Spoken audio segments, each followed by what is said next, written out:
জলিধান ঘরে তুলতে না পারলে না খেয়ে মরে যাব। ভগবানের দোহাই লাগে বাবু, গরিবের উপর দয়া করেন। আমার গায়ে খুব জ্বর, কাম করবার ক্ষমতা নাই। জ্বর জ্বর গায়ে ধান কাটতে যেতে পারবি আর জমিদারের কাজ করতে যেতে পারবি না? না, জাতি পারবে না। তুই চিনতে পারোনি আমি কে? কি বাবু, আমার কথা মনে নাই? চুপ কর চন্দরা। হ্যাঁ হ্যাঁ, শাসন কর শাসন কর, গ্রামটা জ্বালিয়ে খাচ্ছে।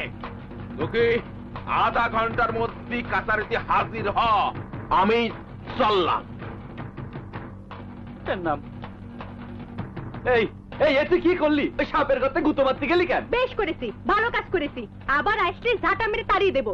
তাড়িয়ে দিবি? কাকে তাড়িয়ে দিবি? কেন তাড়িয়ে দিবি? আমার স্বামীরে গুদাম ঘরে বন্দি করে রাখবে আর তুই ঝাঁটা হাতে নিয়ে ঘুরে বেড়াবি? দিদি চুপ করো তো। কিসের চুপ? আমার স্বামীরে বন্দি করে রাখবে আর আমি দিদি, তোমার স্বামী সে তো আমার দাদা, আপন দাদা। ওগো দিদি আমাকে কি বলেছে শুনে? চুপ করতো চন্দরা, এদিকে আমার মাথার মধ্যে পোকা ঘুরতে নিয়ে গেছে। ও দাদা, আমরা জমিদারের কাজে যাব না। কষ্ট কি দাদা? আগে আমাদের জীবন, ওই জলিধান না উঠলে খাবোটা কি? চল জমিদারের কাজে চল। চলো।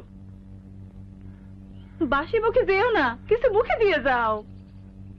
ভাত রেঁধে রাখিস, আইসে খাবো। দাঁড়াও,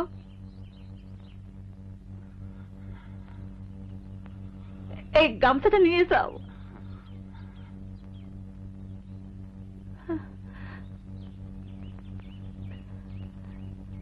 ছোট ছোট রে।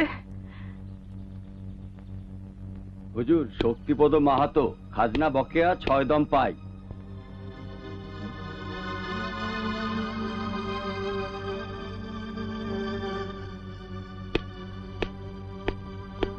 আমারে আর 6 মাস সময় দেন মালিক। কেন?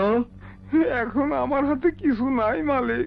ওর হাতে দুটো পাথর দিয়ে নাচ ঘরের সামনে দাঁড় করিয়ে রাখো। মালিক, হুজুর, হরিপদ খাজনা বকেয়া না দিয়ে আবার একটা বিয়ে করতে চাচ্ছে।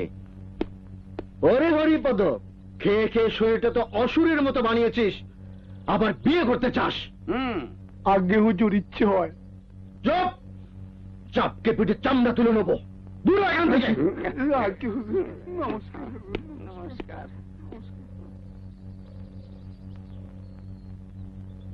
সন্ধ্যের মধ্যে ছাউনির কাজ শেষ হয়ে যাবে হুজুর, আর বারিশের জল পড়বে না। দুঃখীরামকে পেয়েছি তো, হারামজাদা আসতেই চাইছিল না। কি নাম বললে? ও, মনে পড়েছে, সুখীরাম। দুঃখীরাম হুজুর। দাঁত কেলিয়ে হাসলে তোমাকে দেখতে নেড়ি কুকুরের মতো লাগে রামলোচন।